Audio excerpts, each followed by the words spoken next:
J-Wave Across the Sky をお聞きの皆さん、こんにちは。ピアニストの住野隼人です。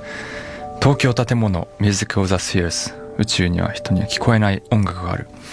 このコーナーはニューヨークを拠点に活動する僕住野隼人が音楽を通した様々な出会いを語るひとときをお送りしています。今週は小説家の浅井亮さん、ゲスト2週目になります。よろしくお願いします。よろしくお願いします。お願いします。昨年9月に発表された浅井亮さんの小説 In the Mega Church。 ありがとうございます。もう僕も読ませていただきました。いやびっくりです。そもそも小説って読んだりはするかな、まあたくさんは読まないですけど、まあ、ちょくちょくは。日本の小説ですか？日本の小説、まあ大体そうですね。なんか誰が好きとか聞いてもいいですか？いいですか？平野啓一郎さん、ニューヨークでもこの間そうですよね、お会いできてめっちゃ嬉しかったんですけど、そうだ、今ニューヨークにいますもんね、平野さん。平野さんって赤福わかります？三重県の名産の赤福に塩をかけて食べるそうですよ。もう貴重な情報ありがとうございます。塩分でキリッと締まるようで。そうなんですね。今度ニューヨークでお話しして今度やってみます。いいな、お会いしたんだ平野さん。そんな話はまあいいんですけど、あらすじとしては、あるアイドルグループの運営に参画することになった家族と離れて暮らす男、内向的な繊細な気質へ積み重なる心労を癒したい大学生、仲間と楽しく舞台俳優を応援していたが、とある報道で状況が一変する女、ファンダム経済を仕掛ける側、のめり込む側、かつてのめり込んでいた側、世代も立場も異なる3つの視点から人の心を動かす物語の功罪をあぶり出す。すごい、というような。ありがとうございます。赤福から急に話題がグッと引き戻しましたけど台本にグッと引き戻されました。危なかった。今赤福にのめり込むところどこまでいけるかなと思ったんですけど今いけなかったな。いやもうなんかめちゃくちゃすごいこの今の現代をめちゃくちゃ切り込んでるような。嬉しい。本の感想を今お話しいただいてますね。そうですね。グッと引き戻してますんで、今なんか僕もアイドルではないですけど、その音楽を提供するという立場で気をつけなければならないなというかそんな気持ちにはならないで、なんかいろんな感想がこう、なんか頭の中でぐるぐるしてましたけど。嬉しいです。本当にまず読んでいただいて、お忙しい中とんでもないです。ありがとうございます。なんか読む人によってはすごいえぐられるんじゃないかという気もして、なんかこのテーマを選んだ勇気みたいなものを感じたんですけど。ありがとうございます。どういう経緯でこういう物語を書くことになったんですか？なんか自分は割と行動力が少ない人間だなっていうのはすごくずっと子供の頃からというか、より大人になるにつれて思うところがあって、でもなんか私の中ではコロナがやっぱりあったことによって家の中で割と何でもできるようになってしまって、より行動力を発揮する場面っていうものがなんか減ったなとは思ってたんですよね。で小説書いてても人を家から出すっていうのがすごく難しかったりとかして、登場人物をまず外に出す理由を作らなきゃいけないというか。なるほど。それが結構難しいんですよ今。難しいんですか？そうなんです。でご飯食べに行くシーンとかも別に家でも食べられるなとかなってくると、じゃあ外にご飯を食べに行く、ここになぜその人がいるのかっていうのをまずなんていうんですか、違和感なく調整しなきゃいけないというかっていうのが、なんか小説書きながらもより感じるようになっていって、なんかでもそのファンダムと呼ばれる場所は私はすっごく行動力に満ちてると思っていて、あの人と同じお店でご飯を食べたいとか、あの人が行った場所に行きたいみたいなこととか、もちろんコンサートに行くことであったりもそうですし、布教活動と呼ばれるねいろんな活動も含めて、ファンダムと呼ばれる場所にはものすごい今行動力が集中してるなと思ったんですよ。あとやっぱり全体的に今日本は支出を抑えながらね、なんか生活になって厳しいんじゃないかっていう空気がある中で、でも日本って実はその投げ銭、なんか一人当たりの平均世界で1位みたいな話もあったりとかして、そうですよね。世の中全体で見た時に減っていっているように見えるものが、ファンダムと呼ばれる場所ではむしろ増大していっているっていうことの面白さというか不思議さは割と感じていて、なんか今の時代を舞台にして人間の、私はやっぱ今何を人を動かすものは何なのかっていうことをすごい考えたいなと思っていて、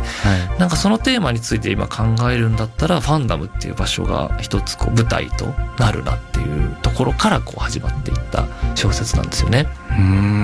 浅井さんはそのファンダムは社会にとって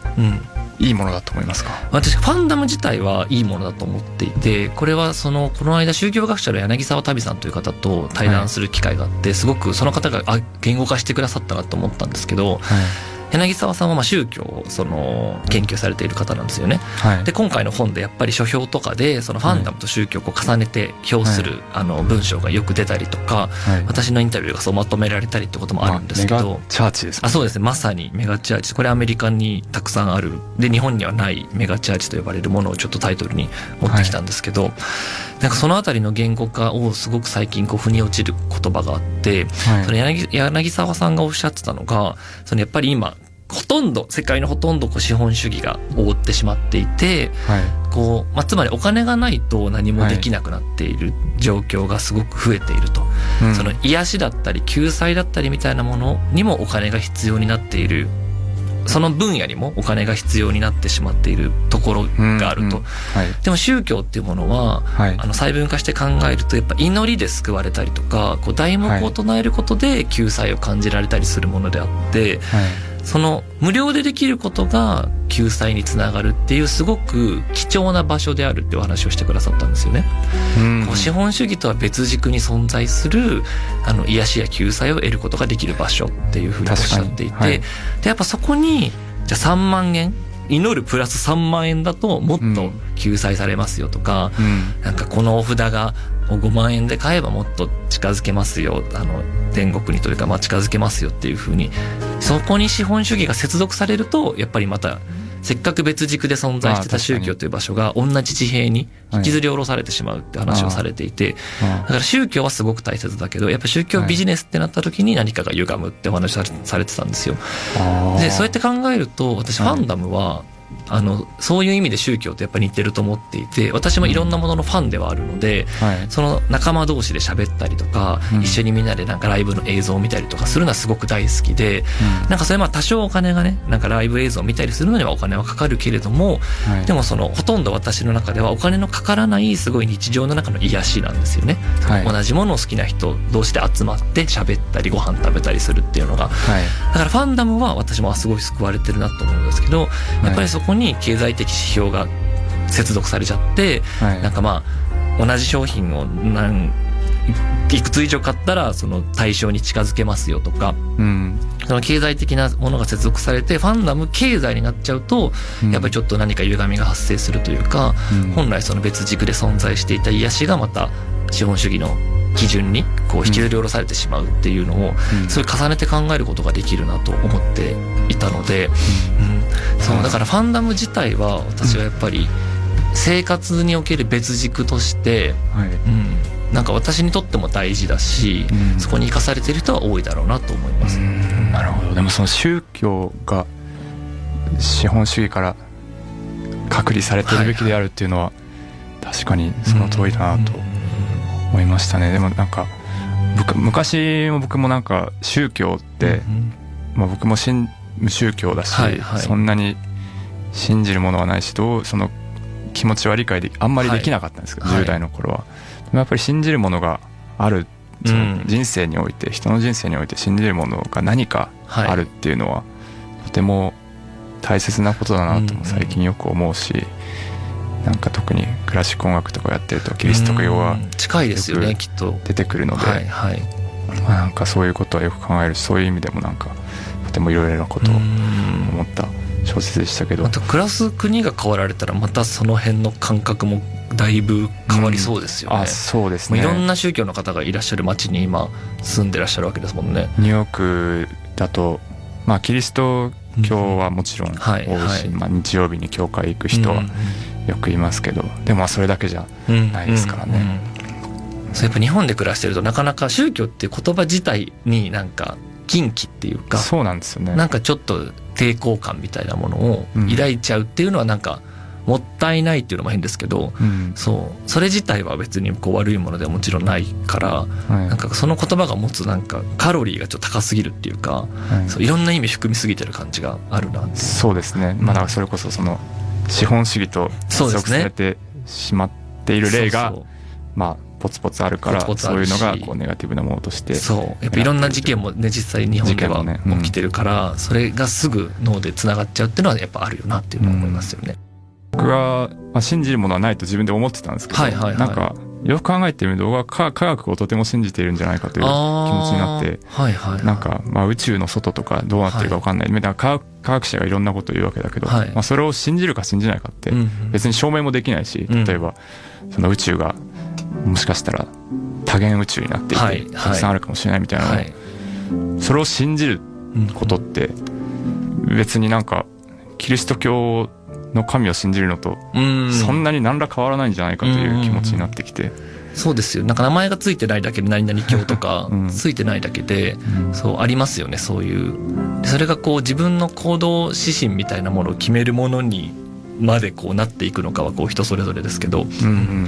信じるものがあるっていうのは私もなんかやっぱ死を超えるものがなんか無宗教だとないなって感じていて、死を超えるもの、なんか私この一冊前に生殖期っていう本を書いたんですけど、そこはさパキスタンの人が出てくる話で、その時だからパキスタンのことも勉強したりとか、その詳しい人とお話しする機会があったりとかして、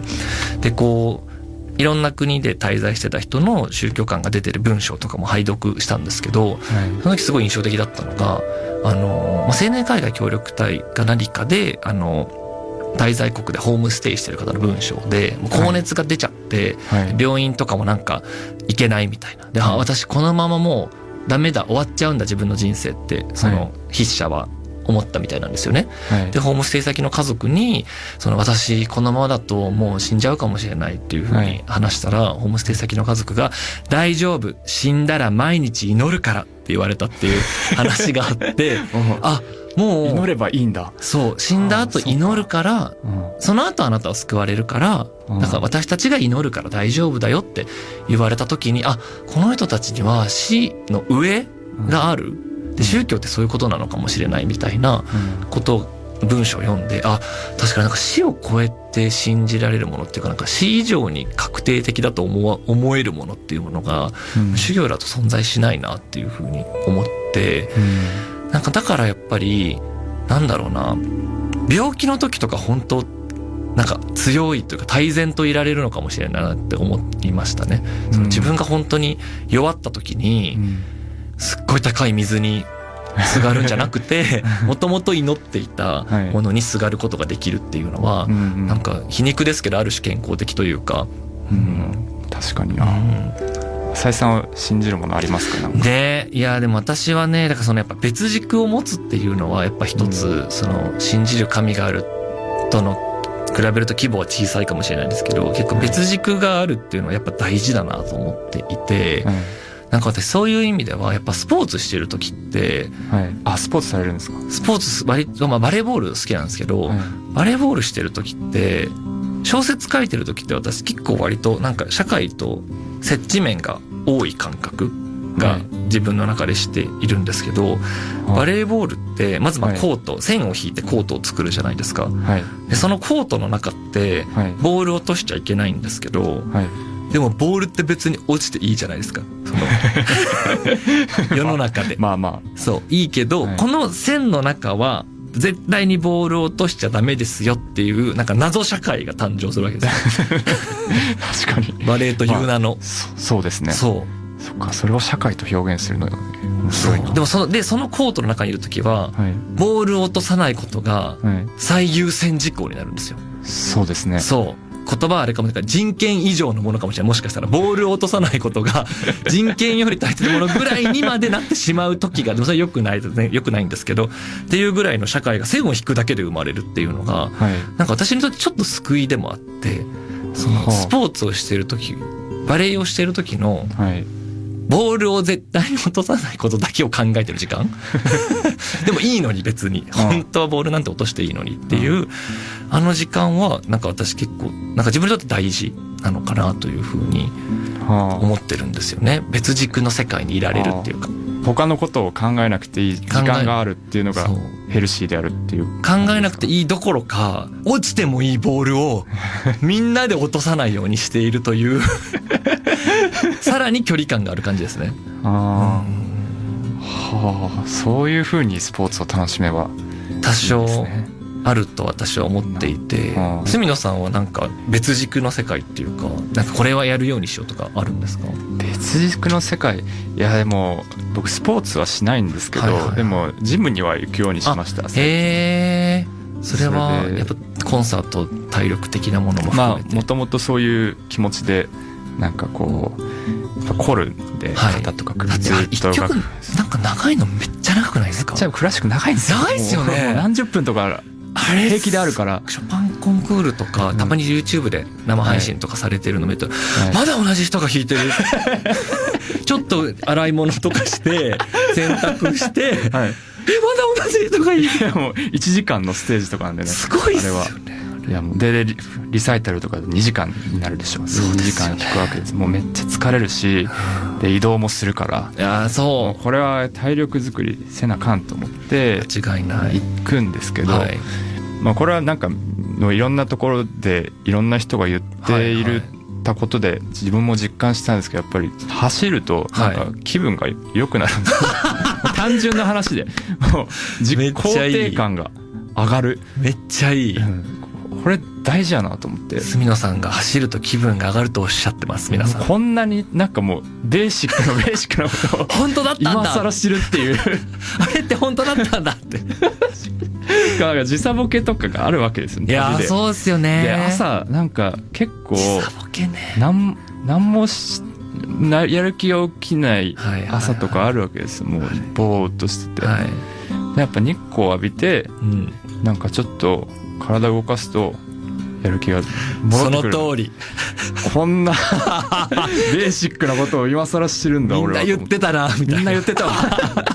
やってみたら本当だった。本当やった。衝撃ですよね。うん、いや衝撃でしたね。衝撃だから意外とね、これ西加奈子さんも言ってたんですけど、なんか意外と世界も自分もベタだっていうのを、なんか認めた方がまあ楽になることもあるでって言ってましたね。そうですね。西さんは。いやちょっとそれまではもう、うんちょっと生活習慣とかもはい考えないで、はいはいはいはい。もうずっと音楽のことだけ考えてこもってる、はい俺かっこいいみたいなはい。気持ちは確かにありました。20代の頃は。白状したっけ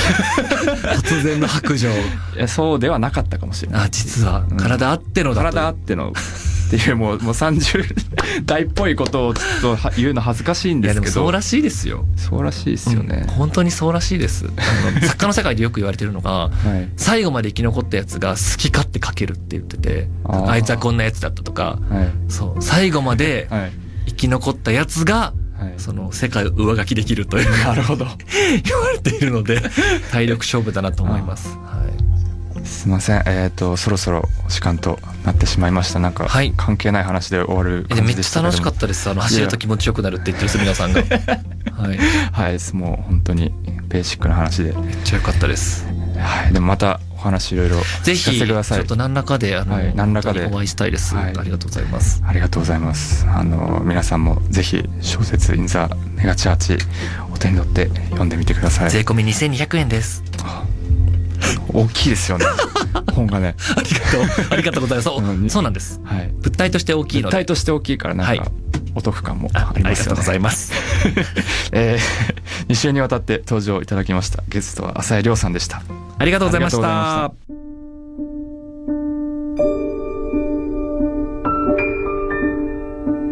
住野隼人がお届けしてきました東京建物 Music of the Spheres。 毎週5名の方にオリジナルロゴ入りノートをプレゼントしています。アクロスザスカイのウェブサイト右上バナーのメッセージトゥスタジオからノート希望と書いてご応募ください。そして来週はゲストにピアニストの小林愛美さんをお迎えします。引き続き小川沙羅さんナビゲートの J-Wave アクロスザスカイでお楽しみください。来週もこの時間にお会いしましょう。ここまでは住野隼人でした。